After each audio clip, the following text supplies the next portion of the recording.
Hi hello నమస్తే welcome to Andhraprabha TV నేను సౌజన్య ఈరోజు మనతో పాటు ఉన్నారు senior film journalist Narayana Raj గారు ఉన్నారు వారితో మాట్లాడదాం నమస్తే అండి చిరంజీవి గారు ప్రీ రిలీజ్ ఈవెంట్లో మాట్లాడిన వ్యాఖ్యల్ని ప్రతిదీ కూడా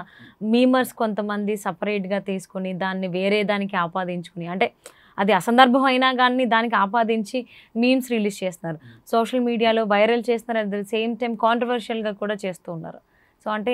ఇది ఎలా తీసుకోవాలి అంటారు ఎలా చూడాలి ఇప్పుడు చిరంజీవి గారి మెంటాలిటీ నేను దగ్గర నుండి చూశాను తన తప్పు లేకుంటే ఆయన ఎవరికి లొంగడు అంటే తను మాట్లాడే విషయంలో ఏదైనా దురుద్దేశం ఆయనకు ఎప్పుడూ ఉండదు కాబట్టి తన వాస్తవాలు మాట్లాడేందుకే ప్రయత్నిస్తాడు మీరు చాలా సందర్భాల్లో గమనించండి చిరంజీవి ఏ స్పీచ్ కూడా చాలా తక్కువ సందర్భాల్లో వివాదం అవుతుంది అంతే తప్ప వేరే విధంగా ప్రతి మాట నువ్వు తప్పు పట్టే అవకాశాలు మనకు కనపడవు అందుకే చిరంజీవి ఏదైనా స్పష్టంగా తన అభిప్రాయాన్ని వేదిక మీద చెప్పుకున్నప్పుడు దానికి విపరీతార్థాలు ఎవరైనా తీస్తే ఆయన ఏం చెల్లించే వ్యక్తి కాదు ఎందుకంటే ఆయన మనసులో ఉన్న భావాన్ని ఓపెన్ చేసుకున్నప్పుడు దాన్ని ఎవరో తప్పు పడితే ఆయనకు సంబంధం లేదు ఇప్పుడు అదే ఈవెంట్లో అంటే బ్రహ్మ ఆనందం అనే సినిమా ఈవెంట్లో ఆయన చాలా విషయాలు మాట్లాడాడు వారసులు ఎలా ఉండాలి అనేది కూడా చెప్పాడు వారసులు ఎదిగితే తల్లిదండ్రులు ఎంత సంతోషిస్తారో కూడా పేర్కొన్నాడు వారసులు యోగ్యులు కాకుంటే ఎంత బాధపడతారో కూడా చెప్పాడు వీటిని మరి మీమర్స్ అని అంటున్నారు కదా వాళ్ళు దీన్ని కూడా గుర్తిరగాలి కదా దీన్ని కూడా వైరల్ చేయాలి కదా అది చేయలేదు వాళ్ళు ఆయన ఈవెంట్లో యాంకర్ సుమా ఉండి ఆ సినిమా కాన్సెప్ట్ తాత మనవడిది అదే చిరంజీవి కూడా తాత కదా తనకు ఇద్దరు కూతుళ్ళు కొడుకు వాళ్ళ సంతానం ఉంది దానికి సంబంధించిన ఒక పిక్చర్ను ఆ స్టేజ్ మీద ప్రదర్శించారు అందులో ఆయన పక్కన అందరూ మనవరాలు ఆయన ఆ 5 మనవరాలు నిలబడి ఉన్నారు దాన్ని చూసి ఆయన వ్యాఖ్యానించాడు అందరూ నా చుట్టూ అందరూ ఆడపిల్లలే ఉన్నారు ఒక మగ అబ్బాయి ఉంటే బాగుంటుంది వారసుడు కావాలి వారసుడు అన్న పదం ప్రత్యేకంగా ఆయన ఏమి నొక్కి వ్యాఖ్యానించుకున్నా రామ్ చరణ్కి చెప్పాను ఈసారి అబ్బాయి కనరా అని అంటే ఆయన లెగసీ కంటిన్యూ కావడానికి ఒక అబ్బాయి కావాలనేది ఆయన అభిప్రాయం క్యాజువల్గా తీసుకుంటే ఇది హిందూ సంప్రదాయంలో ఇది అత్యంత సహజమైన వ్యాఖ్య కొడుకు కావాలనుకుంటారు ఇద్దరు కూతుళ్ళు ఉన్నా 3వ సంతానం కొడుకు కావాలని అనుకుంటారు ఆడపిల్ల వారసురాలు కాదా అనేది చర్చ కాదా ఆయనకు ఆల్రెడీ ఆడపిల్లలు ఉన్నారు కాబట్టి ఒక మగ అబ్బాయి కావాలని అనుకోవడంలో తప్పేమీ లేదు దీనికి విపరీతార్థాలు తీయడం సరికాదు చిరంజీవికి 2 కుమార్తెలు అనే విషయం అందరికీ తెలిసిందే కదా మరి వారసురాలు కాబట్టి ప్రొడ్యూసర్గా చిరంజీవి పెద్ద కుమార్తె చాలా చిరంజీవి యాక్ట్ చేసిన సినిమాలకు ఉంటుంది ప్రొడ్యూసర్గా ఉన్నారు ఈవెన్ డిజైనర్ కూడా ఆవిడే కదా డిజైనర్ మరి ఇంకా వారసురాలు కాబట్టే కదా తీసుకుంది తన ప్రొడక్షన్ హౌస్ కూడా తల్లి పేరే పెట్టుకుంటాడు ఆయన రామ్ చరణ్ కూడా తన తల్లి పేరు పెట్టుకుంటాడు అంతే తప్ప వారసురాలు అమ్మాయి కాదా అబ్బాయి మాత్రమేనా అని చర్చకు దారి తీయడం సరికాదు కొంత నేను ఆంధ్రప్రదేశ్కి సంబంధించి కొందరు పొలిటీషియన్లు కూడా ఇలాంటి వ్యాఖ్యలు చేశారు మరి అక్కడ ఒక పెద్ద నేత వైఎస్ఆర్ రాజశేఖర రెడ్డి అని మనం అనుకుంటాం మరి ఆయనకు వారసులు ఎవరు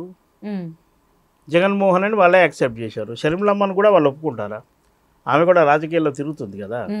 అలాగే ఇద్దరు షర్మిలకు ఉండే ఫాలోయింగ్ షర్మిలకు ఉంటుంది జగన్ గారికి ఉండే ఫాలోయింగ్ జగన్ గారికే ఉంటుంది అంతే తప్ప అమ్మాయి మాత్రమే వారసురాలు లేదా అబ్బాయి మాత్రమే వారసురాలని కాదు ఇద్దరు వారసులే అయితే సందర్భానుసారంగా ఏ సందర్భంలో ఆయన వ్యాఖ్య చేశాడు అనేది చూడాలి అందులో విపరీతార్థాలు తీసి ఒక టార్గెట్ చేయడం మాత్రం సరికాదు ఎస్ అండి సో అంతేకాకుండా ఒక రెడ్ రోజు అనేటువంటి మాట కూడా తీశారు సో దాన్ని కూడా కొంతమంది కాంట్రవర్షియల్ చేస్తున్నారు సో ఎందుకంటే మీరు లైవ్గా ఆ ఈవెంట్లోనే ఉన్నారు సో అంటే అది అంటే ఆబ్వియస్లీ మనకు తెలిసిందే యూట్యూబ్లో కానీ ఎక్కడైనా సోషల్ మీడియాలో వీడియోస్ కంప్లీట్గా రావు సగం వస్తాయి అంటే ఆ ముందు జరిగిన మాట ఏంటనేది ఎవరికీ తెలియదు సో దాని గురించి ఆ వీడియోను అంటే బహుశా ఎవరో తొలుత సరిగా చూడక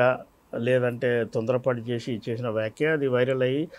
మిగతా వాళ్ళు వెనక్కి అసలు ఏం జరిగింది అనేది పరిశీలించకుండా కామెంట్ చేసి ఉంటారు అది సరికాదు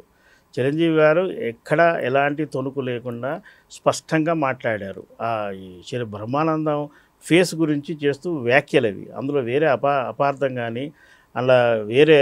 ద్వందార్థం పదం కానీ లేదు అని నేను స్పష్టంగా చెప్తాను ఎందుకంటే స్పాట్లో నేను కూడా ఉన్నాను కాబట్టి అలాంటిది లేదు దాన్ని మీరు అన్నట్టుగా ఆ వీడియోను పలు రకాలుగా దాన్ని ముందు జరిగింది వెనక జరిగింది దాన్ని డివైడ్ చేసేసి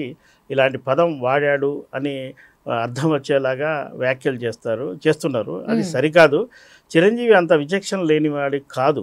ఆయన కొన్ని వేల ఫంక్షన్స్లో అటెండ్ అయ్యాడు. ఏ సందర్భంలో ఎలా మాట్లాడాలి, ఎవరిని గౌరవించాలి, ఎవరిని ఎంకరేజ్ చేయాలి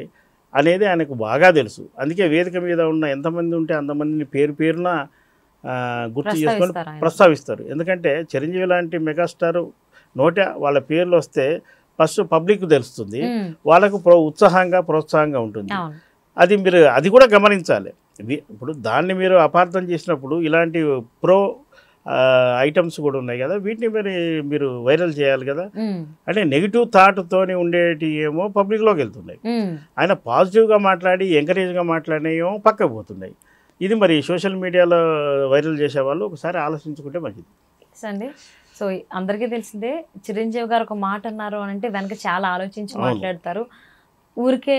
నరలినాలక నానా రకాలుగా మాట్లాడదు అనేటువంటి విధంగా అయితే ఆయన ఎప్పుడు మాట్లాడరు. అందులోని పబ్లిక్ అస్సలు మాట్లాడరు, చాలా ఆచితూచి ఆలోచించి మాట్లాడతారు సందర్భానుసారం. అది అందరికీ తెలిసిందే. అలానే ఆలోచిస్తారు, తీసుకుంటారని ఆశిద్దామండి. పచ్చకవర్లోడికి లోకం అంతా పచ్చగానే ఉంటుంది. సో అలానే చేస్తున్నారు చిరంజీవి గారి కామెంట్స్. హోప్స్ అందరూ పాజిటివ్గా ఉండాలనుకుందాం అండి. Thank you so much.